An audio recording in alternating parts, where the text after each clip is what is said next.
হয়েছিল। এই পাড়ায় শুনে তো তোমার আবার খোঁজ নিতে এলাম গো। বাবা তুমি যে আমার খোঁজ নিতে এসছো তাই ভালো, বসো বসো। দেখো বাবু, আমরা হলাম গিয়ে প্রতিবেশী, মানে বড় আত্মীয়। সবার প্রথমে এই প্রতিবেশীরাই তো এসে পাশে দাঁড়াবে, ঝাঁপিয়ে পড়বে, তাই কি না? তবে সপ্তাহখানেক আগে আমারও জ্বর হয়েছিল, তুমি কেন? এবার কেউই আমাকে একবারের জন্য দেখতেও যায়। জানি না তোমার জ্বর হয়েছে, আমার বাড়ি তো নদী পার করে যেতে হয়, আর আমার গায়ে তো কাঁটা আছে, গেলে ফুটবে কি না? দেখলাম তো ভাই ফোটার সময় তোমার ভাইরা সব এসেছিল ওটা নিতে। তোমার বাপু কপাল আছে, আমার তো আর সে কপালটি নেই। আমি যদি এখন আমার বাপের বাড়িতে যাই না, আমার ভাইয়ের বউগুলোর মুখ একদম হাঁড়ি হয়ে যাবে। আর আমার ভাইরা মোটে আমার পছন্দ করে না, বলে নাকি আমি ওদের বাড়িতে আগুন লাগাই। বলো দেখি আমি আগুন লাগানোর মতো কি করেছি? আগুন কেন লাগাবে? আমি আমার বাপের বাড়ি যাবো না? ওরা ভালোবাসে তোমাকে, ওইরকম ইয়ার কি করে বল। কি আর বলবো, আমার কপালের কথা।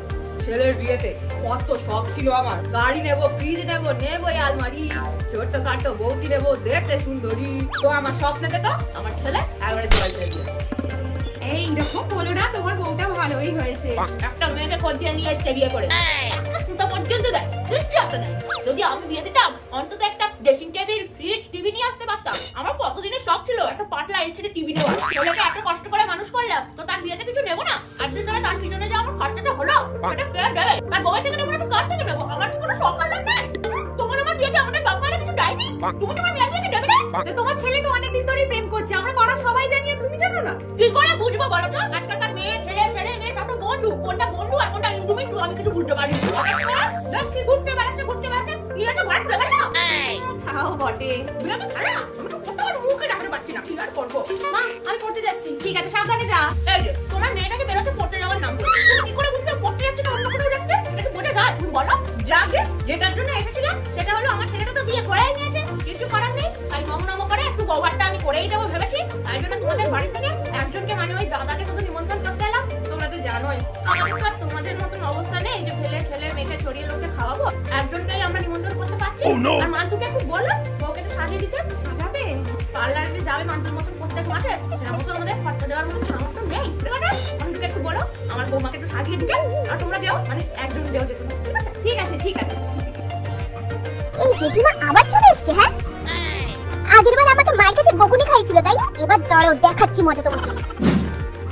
জেঠিমা, ও মা খেলবি? জেঠি, মা তোমার জন্য চা বানিয়েছে। আবার চা এর কি দরকার ছিল বলতো? তোর মা যে কি করে না সত্যি। এই নাও। আসলে আমি এখন চা খাই না, তাও যখন এনেছিস। ও তুমি খাবে না? ভালোই হলো, মা বলছিল মাথাটা ব্যথা করছে। থাক, মাই খেয়ে নেবে। জেঠিমা, দেখো মা কালকে তালের বড়া করেছিল, তোমার জন্য পাঠিয়েছে, তুমি খাবে?